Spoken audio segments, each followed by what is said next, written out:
MSTasteTouchലേക്ക് എല്ലാവർക്കും സ്വാഗതം. ഇന്ന് ഞാൻ ഉണ്ടാക്കുന്നത് വളരെ രുചികരമായ ഒരു സ്നാക്കാണ്, പഴം നിറച്ചത്.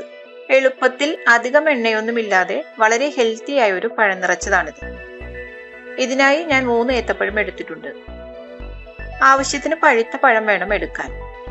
പഴംപൊരി ഉണ്ടാക്കാൻ നമ്മൾ എടുക്കുന്ന പഴത്തിൻ്റെയൊക്കെ ആ പരുവത്തിലുള്ളത്. ഈ പഴം നമുക്കൊന്ന് പുഴുങ്ങിയെടുക്കണം. ഞാനൊരു ഇഡ്ഡലി പാത്രത്തിലാണിത് സ്റ്റീം ചെയ്തെടുക്കുന്നത്.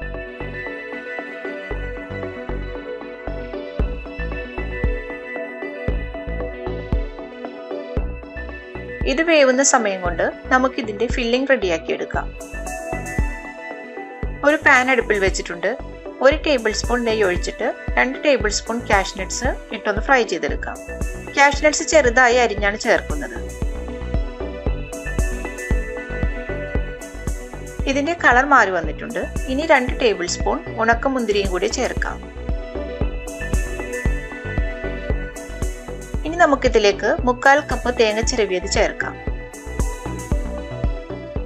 തേങ്ങയുടെ കളറൊന്ന് മാറി വന്നാൽ മതി, അധികം മൊരിയേണ്ട ആവശ്യമൊന്നുമില്ല.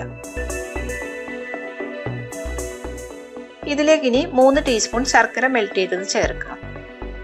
മധുരത്തിന് ആവശ്യമായിട്ട് 3-4 ടീസ്പൂൺ ചേർക്കാം. പഞ്ചസാര ചേർത്താലും മതി. നന്നായിട്ടൊന്ന് മിക്സ് ചെയ്യാം. ശർക്കരയിലെ വെള്ളമൊക്കെ വറ്റി വരണം. ഇനി ഇതിലേക്ക് 1/2 ടീസ്പൂൺ ഏലക്കാപ്പൊടി കൂടി ചേർത്ത് കൊടുക്കാം. നന്നായിട്ടൊന്ന് മിക്സ് ചെയ്യാം. ഇനി ഫ്ലെയിം ഓഫ് ആക്കാം.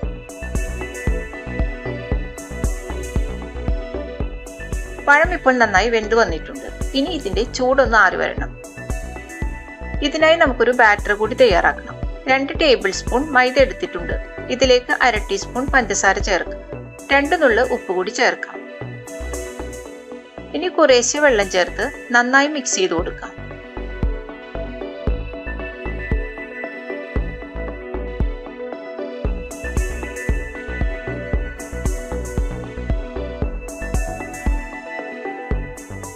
ഇത് നല്ല തിക്കായ ഒരു ബാറ്റർ ആയിട്ടാണ് വേണ്ടത്. ഈ ഒരു തിക്നെസ്സിലാണ് ഇത് എടുക്കേണ്ടത്. പഴം ഇപ്പോൾ ചൂടാറി വന്നിട്ടുണ്ട്. ഇതിന്റെ തൊലി കളഞ്ഞെടുക്കാം.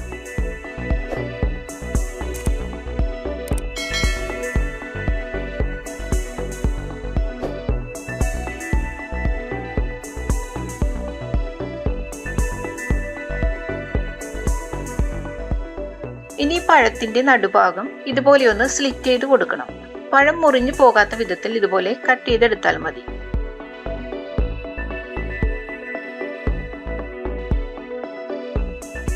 ഇനി ഇതിന്റെ അകത്ത് നമുക്ക് ഈ ഫില്ലിംഗ് വെച്ചു കൊടുക്കാം.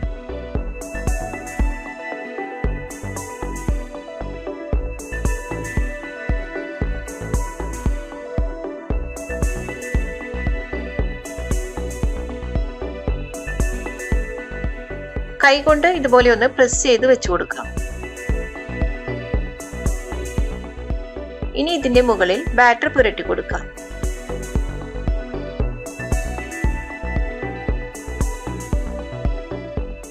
ഇതുപോലെ നമുക്ക് എല്ലാം തയ്യാറാക്കി എടുക്കാം.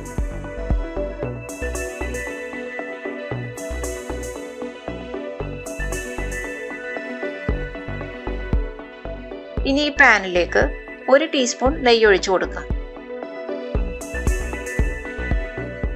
പാനിന്റെ എല്ലാ വശത്തേക്കും ഈ നെയ്യൊന്ന് ചുറ്റിച്ചു കൊടുക്കാം.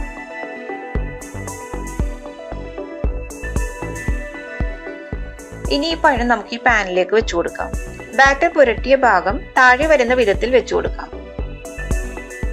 താഴത്തെ ഭാഗം ഫ്രൈ ആയി വരുമ്പോൾ നമുക്കിതൊന്ന് മറിച്ചിട്ട് കൊടുക്കാം.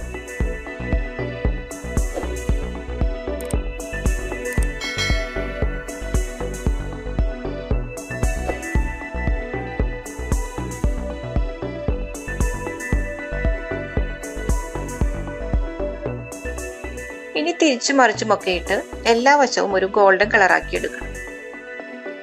പഴം നേരത്തെ തന്നെ കുക്കായതുകൊണ്ട് ഇത് അധിക സമയമൊന്നും ഫ്രൈ ചെയ്യേണ്ട ആവശ്യമില്ല. ജസ്റ്റ് എല്ലാ സൈഡും ഒന്ന് മൊരിഞ്ഞു വന്നാൽ മതി.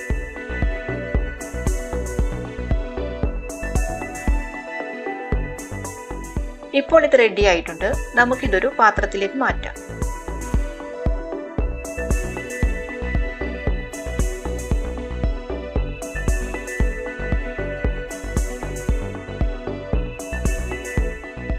നമ്മുടെ രുചികരമായ പഴം നിറച്ചത് തയ്യാറായി കഴിഞ്ഞു. ഇതുപോലെ പഴം നിറച്ചത് ഉണ്ടാക്കിയിട്ടില്ലെങ്കിൽ തീർച്ചയായും ഉണ്ടാക്കി നോക്കി ഫീഡ്ബാക്ക് അറിയിക്കണം. ഈ വീഡിയോ ഇഷ്ടപ്പെട്ടാൽ ലൈക്ക് ചെയ്യാനും ഷെയർ ചെയ്യാനും സബ്സ്ക്രൈബ് ചെയ്യാനും മറക്കരുത്.